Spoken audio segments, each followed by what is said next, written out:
ارشاد فرمایا یا ایھا الذین آمنوا، اے ایمان والو، اطیعوا اللہ، اطاعت کرو اللہ کی، واطیعوا الرسول، اور اطاعت کرو رسول کی، واولی الامر منکم، اور حکام بالا کی یا حاکم وقت کی۔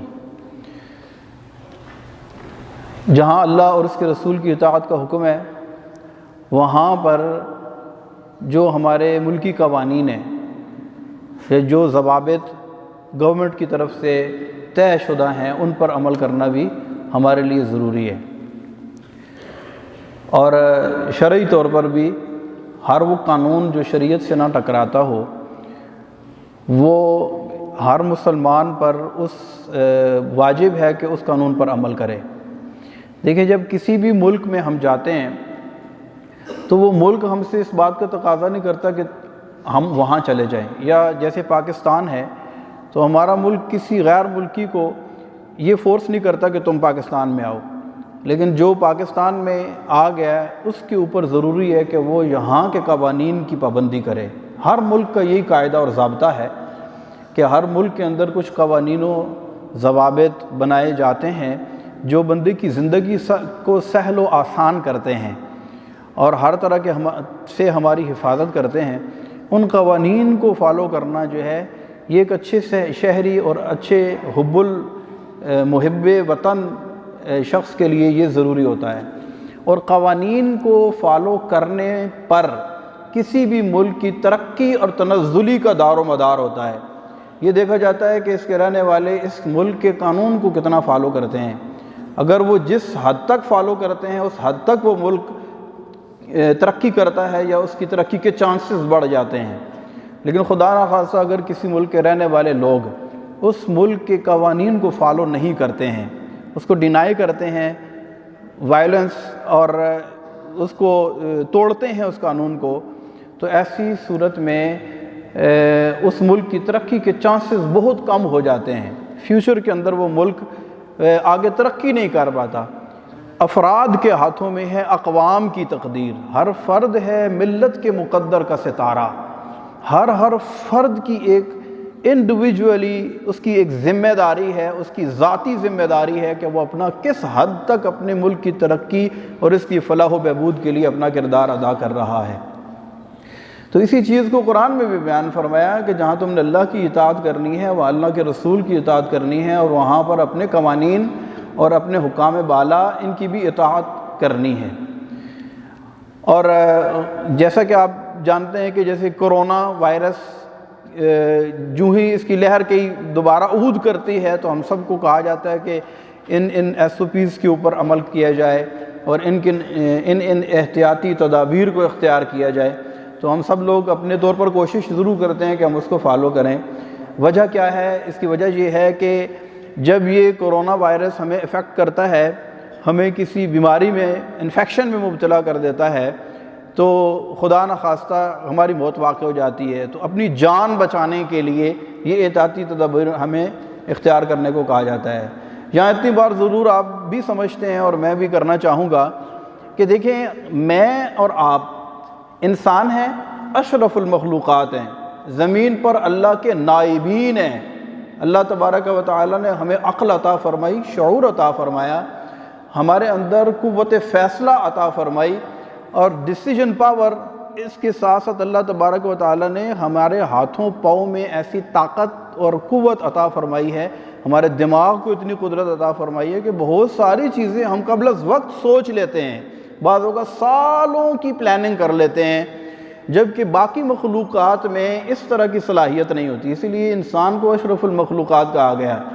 اس کے باوجود ہم سب یہ جانتے ہیں کہ ہمارا عقیدہ یہ ہے کہ ہم اپنی مرضی کے خود مالک نہیں ہیں، ہر چیز اپنی مرضی سے ہم کر لیں، اس چیز کا اختیار ہمارے پاس نہیں ہے۔ ہم یہی کہتے ہیں، یہ بڑا عام فہم اور بنیادی ہمارا عقیدہ اور ایمان ہے کہ جو کچھ بھی ہوتا ہے وہ اللہ کے حکم سے ہوتا ہے۔ ہم ایک لمحے کے لیے ہمارا سانس اندر گیا ہے، اللہ کی مرضی نہ ہو تو وہ باہر نہ آئے، یہ ہم سب اس چیز پر عقیدہ رکھتے ہیں۔ تو ایک انسان جس کو اتنا باشعور اللہ تبارک و تعالی نے بنایا ہے، وہ بھی اپنے خود جسم پر بھی اتنا اختیار نہیں رکھتا، تو وہ وائرس جو نظر بھی نہیں آتا، جو نظر بھی نہیں آتا۔ وہ اپنی مرضی کیسے کر سکتا ہے؟ جب ہم اپنی مرضی نہیں کر سکتے تو وہ اپنی مرضی کیسے کر سکتا ہے؟ وہ وہیں جائے گا جہاں اللہ کی مرضی ہوگی، اور اسی کے اندر انفیکشن پیدا کرے گا جہاں اللہ کی مرضی ہوگی۔ اس عقیدے کو ضرور ہمیں ذہن میں رکھنا چاہیے۔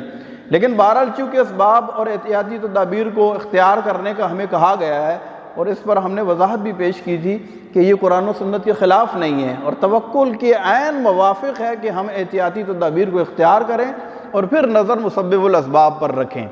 تو بہرحال کی تمہیدی تھوڑی سی گفتگو تھی اس حوالے سے کہ ہم نے احتیاط بھی اختیار کرنی ہے، لیکن نظر اللہ تبارک و تعالیٰ کی رحمت پر رکھنی ہے۔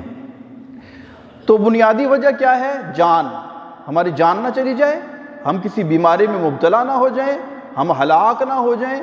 یہ اصل وہ بات ہے کہ جس سے بچنے کے لیے ہم ساری احتیاطی تدابیر کر رہے ہیں۔ اسی سے ملتی جلتی ایک اور چیز ہے جس طرف آپ کی توجہ دلاؤں گا، وہ یہ ہے کہ آپ کو پتہ ہے کہ کرونا سے بھی کہیں زیادہ، بلکہ ہزاروں کی تعداد میں سالانہ بیس پہ ایک ایسا کام ہے، ایک ایسی بات ہے کہ جس کی وجہ سے لوگ موت کے گھاٹ اتر جاتے ہیں، اور وہ ہے ہمارے روڈ ایکسیڈنٹ۔ روڈ ایکسیڈنٹ کے ذریعے بالکل ٹھیک ٹھاک بندہ اچانک ایک لمحے میں ایکسیڈنٹ ہوا اور وہ یہ دنیا فانی چھوڑ کر ہمیشہ کے لیے چلا جاتا ہے۔ تو یہ بھی ایک، جہاں ہم کورونا سے بچنے کے لیے اتنی تدابیر اختیار کر رہے ہیں، تو کیا یہ بات ضروری نہیں ہے کہ ہم اس آفت یعنی روڈ ایکسیڈنٹ اور حادثات سے بچنے کے لیے بھی احتیاطی تدابیر اختیار کریں؟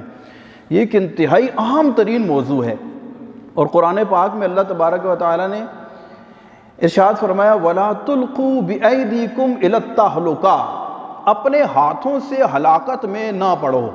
اپنے ہاتھوں سے ہلاکت میں، اس کا کیا مطلب ہے؟ یعنی اپنے آپ کو خود نہ ہلاک کرو، یا خود ایسے عوامل اختیار نہ کرو کہ جس کی وجہ سے تم ہلاک ہو جاؤ۔ اپنی ہلاکت سے بچو، اپنی جان بچا کے نکلو، اپنا دامن بچا کے نکلو۔ یہ ہمیں ہمارا دین بھی سکھاتا ہے۔ اسی لیے اس آیت کے تحت مفسرین نے لکھا کہ خودکشی کرنا حرام ہے۔ خودکشی کرنا کیا ہے؟ حرام ہے۔ یہاں اس بارے میں بھی عرض کرتا چلوں، بعض ہمارے نوجوان خودکشی کی شرح بھی روز بروز بڑھتی چلی جا رہی ہے بدقسمتی کے ساتھ۔ تو وہ لوگ ہمیشہ یہ بات ذہن میں رکھیں کہ وہ لوگ جو یہ کہتے ہیں کہ ہم خودکشی کریں گے تو ہماری جان چھوٹ جائے گی، وہ پرلے درجے کی گمراہی اور غلط فہمی کے اندر مبتلا ہیں۔ خودکشی کرنے سے جان چھوٹتی ہرگز نہیں ہے، بلکہ خودکشی کرنے سے تو جان پھنس جاتی ہے۔ حدیث پاک میں رسول اللہ صلی اللہ علیہ وسلم نے ارشاد فرمایا کہ جو بندہ جس چیز سے اپنے آپ کو ہلاک کرے گا، کل قیامت کے روز اسی طرح کے عذاب میں مبتلا کر دیا جائے گا۔ جیسے مثال کے طور پر اگر کسی نے زہر کھا کر اپنے آپ کو مار لیا، خودکشی سوسائڈ کر لیا، تو وہ کل دوزخ کے اندر وہ زہر ہی کھاتا رہے گا بار بار۔ کسی نے اپنے آپ کو گولی مار لی تو وہ کل دوزخ کے اندر اپنے آپ کو بار بار گولیاں ہی مارتا رہے گا۔ اور خودکشی کرنا جو ہے اسی لیے اس کو کہا گیا حرام ہے، جبکہ وہ اس کو حرام سمجھ کر خودکشی کرے تو، اور اگر اس کو جائز سمجھ کر خودکشی کرتا ہے پھر تو دائرہ اسلام سے ہی خارج ہو جائے گا۔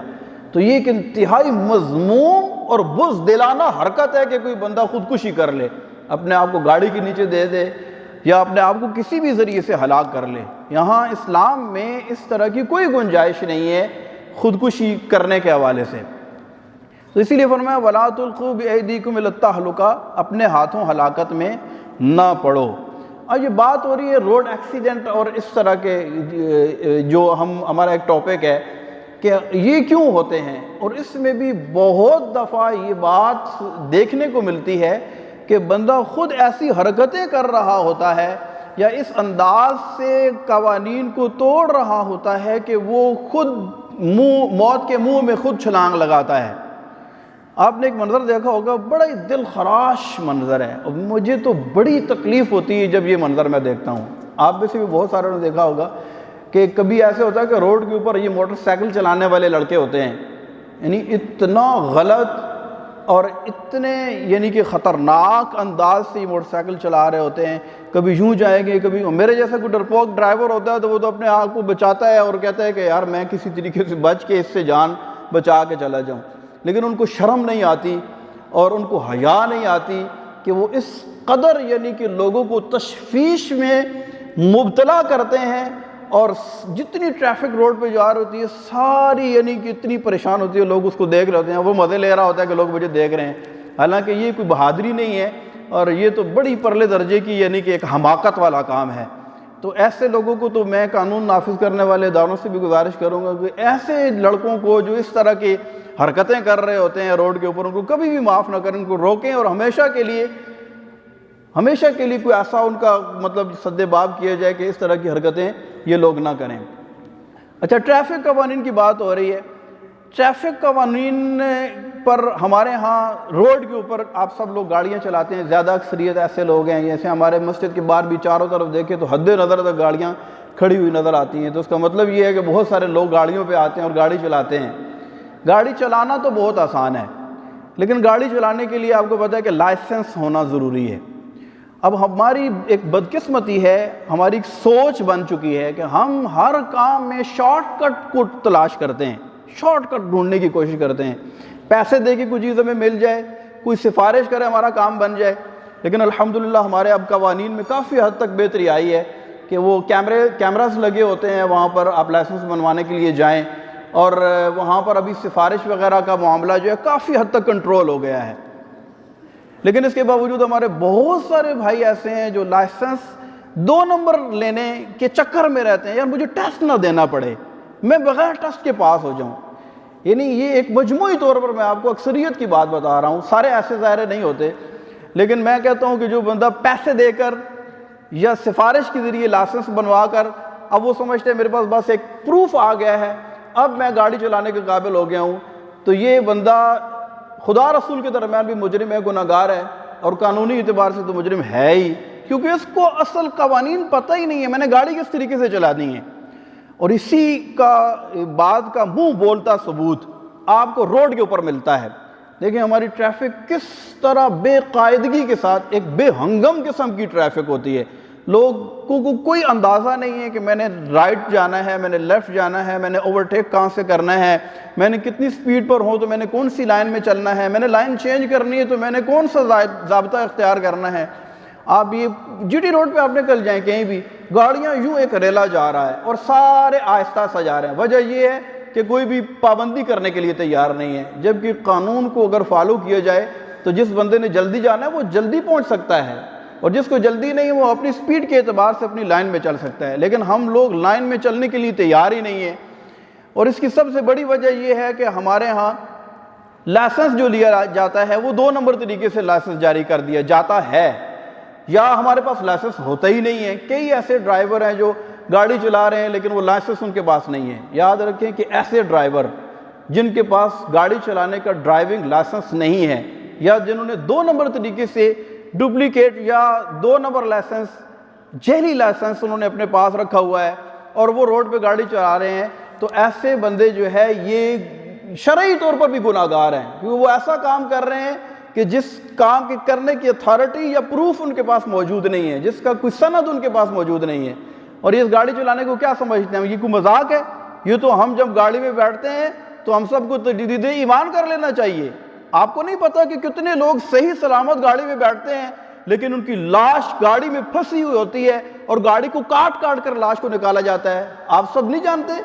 تو وہ جب بیٹھے تھے انہوں نے سوچا تھا کہ ہمارا اس طرح سے ایکسیڈنٹ ہو جائے گا؟ تو یہ کوئی مذاق نہیں ہے کہ ہم نے گاڑی لی اور بس روڈ پہ نکل گئے ہیں۔ اس کو پراپر طریقے سے ہمیں سیکھنا بھی چاہیے اور پراپر طریقے سے ٹیسٹ دے کر اس کے اشارے، اس کے جو سائنز ہوتے ہیں، بہت سارے لوگ ایسے ہیں ان کی پوچھ کر دیکھیں ہیں، ان کو نہیں پتہ ہوتا کہ یہ سائن کیسے ہیں، سائن کا مطلب کیا ہے، اس اشارے کا مطلب کیا ہے، اور وہ اسی طریقے سے لوگ گاڑیاں چلا رہے ہوتے ہیں۔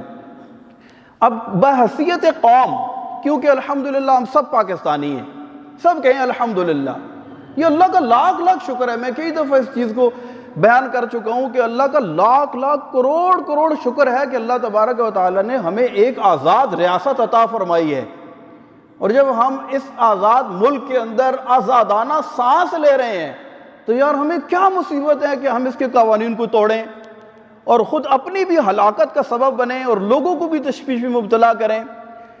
اور ان چیزوں کے اندر مبتلا ہو کر یقین کریں کہ ہم اگرچہ کہ ہم اپنے طور پر کہہ رہے ہیں کہ ہم تو چلے ٹھیک ہے جس طرح چل رہے ہیں، لیکن ہمارے اس انفرادی فریضے کو صحیح طریقے سے انجام نہ دینے کی وجہ سے پورا کا پورا ماحول ڈسٹرب ہو جاتا ہے۔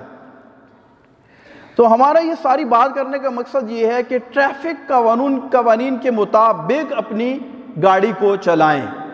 اس میں ایک جو چیز ہوتی ہے وہ جلد بازی ہوتی ہے۔ ہر بندہ کہتا ہے کہ میں جو ہے نا جلدی سے اپنے مقام تک پہنچ جاؤں۔ یاد رکھیں کہ یہ ایک زمانہ جاہلیت کی بڑی عام فہم سوچ تھی، زمانہ جاہلیت کی۔ بہت ساری چیزیں زمانہ جاہلیت کی ہمارے اندر عود کر آئی ہیں۔ آپ نہیں جانتے کہ زمانہ جاہلیت میں لوگ اپنے جانور کو پانی پلانے کے لیے کیا کرتے تھے؟ وہ ایک جمگٹا بن جاتا تھا، ایک کہتا تھا نہیں میں نے اپنے جانور کو پہلے پانی پلانا ہے، دوسرا کہتا تھا نہیں میں نے اپنے جانور کو پہلے پانی پلانا ہے۔ اسی پر کہا گیا کہ کبھی پانی پینے پلانے پہ جھگڑا، کبھی گھوڑا آگے بڑھانے پہ جھگڑا۔ تو یہ جھگڑے کیوں ہوتے تھے؟ یہ آگے بڑھنے کے چکر میں جھگڑے ہوتے تھے۔ ایک کہتا تھا میں آگے بڑھ جاؤں، دوسرا کہتا تھا میں آگے بڑھ جاؤں، اور اس سلسلے میں کیا ہوتا تھا وہ پھر آپ دیکھ ہی رہے ہیں جو کچھ ہو رہا ہے۔ تو یہ زمانہ جاہلیت کے اندر ایک سوچ ہوتی تھی میں آگے بڑھ جاؤں۔ اب ہماری ایک سوچ ہے، اب جیسے مثال کے طور پہ بڑے سکون سے ہم روڈ پہ جا رہے ہیں، اگر قریب سے کوئی تیزی کے ساتھ ایسے گزرے نا تو فوراً رگے شرارت ہماری پھڑکتی، یار یہ اس کے پاس مہران ہے اور میرے پاس جو ہے نا وہ پراڈو ہے، تو یہ میرے سے آگے کیسے نکل گیا ہے؟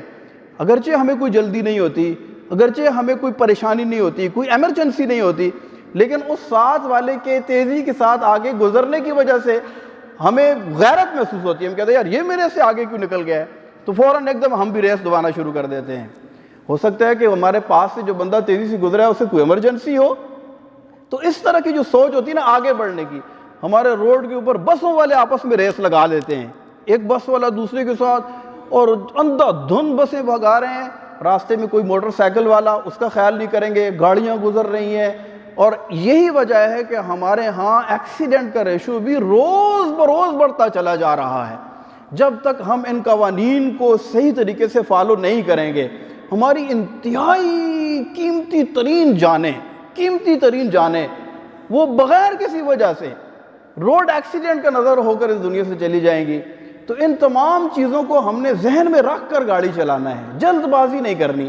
اگر کوئی بندہ آگے نکلنے کی کوشش کر رہے ہیں اس کو راستہ دے دیں، ہو سکتا ہے اس کو کوئی ایمرجنسی ہو، اور اگر ہم اس کو راستہ دیں گے اللہ کی رضا کے لیے کہ یار یہ میرا بھائی ہے، ہو سکتا ہے اس کو جلدی پہنچنا ہو سکتا ہے اس کو کسی ہاسپٹل میں پہنچنا ہے، اس کو آفس میں دیر ہو رہی ہے اس وجہ سے جلدی چل رہا ہے، ہم اس کو راستہ دے دیں۔ ہمارے پاس اگر تھوڑا سا مارجن ہے ٹائم کا تو ہم 5 منٹ بعد سے ہی کسی کو راستہ دیں گے۔ تو یاد رکھیں کہ کسی مسلمان کے دل میں خوشی داخل کرنا بھی عبادت ہے، یہ کتنی بڑی نیکی ہے، لیکن ہم اس کے ساتھ ریس لگانا شروع کر دیتے ہیں۔ یہ تو ہو گیا گاڑی چلانے کے حوالے سے، بلکہ میں یہ کہتا ہوتا ہوں کہ گاڑی چلانے سے زیادہ بڑا فن گاڑی کھڑی کرنا ہے۔ گاڑی کھڑی کرنا یہ بھی ایک فن ہے۔ گاڑی پارک کس طریقے سے کرنی ہے، ہم نے کہاں پر گاڑی کھڑی کرنی ہے، یہ بھی آپ مجموعی طور پر ایک سرسری نگاہ دوڑائیں۔ میں معذرت چاہتا ہوں آپ سب لوگوں سے، اب بھی اگر آپ باہر جا کر اوپر سے دیکھیں کہ لوگوں نے گاڑیاں کس انداز سے کھڑی کی ہوئی ہیں، یہاں تو اللہ کے شکر ہے بڑے مہذب لوگ رہتے ہیں، آپ لوگ بڑے پڑھے لکھے اور باقی بہت سارے لوگوں سے اچھے تہذیب یافتہ لوگ ہیں، لیکن اس کے باوجود لوگ بعض اوقات اتنی غلط پارکنگ کرتے ہیں دوسرے کو جگہ ہی نہیں ملتی، حالانکہ یہاں پر سیکیورٹی بھی موجود ہے۔ اور کسی ایسی جگہ پر آپ چلے جائیں جہاں لوگوں کو کوئی دیکھنے والا نہیں ہے، اب لوگوں نے اس انداز سے گاڑیاں کھڑی کی ہوتی ہیں۔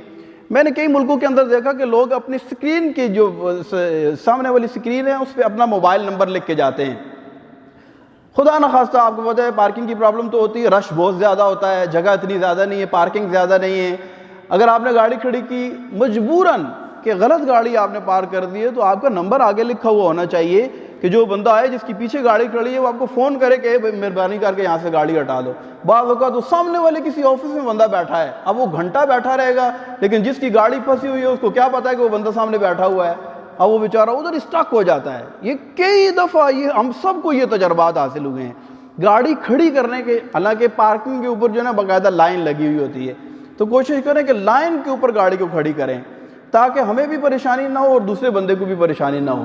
ہمارا وقت کمپلیٹ ہو گیا ہے اس حوالے سے، کیوں کہ ہم دیکھیں بہت ساری بیماریوں سے بچنے کے لیے احتیاطی تدابیر کر رہے ہیں، لیکن اس کی طرف ہماری توجہ ہی نہیں ہے، جو روڈ کے اوپر لوگوں کی جانیں ضائع ہو رہی ہیں۔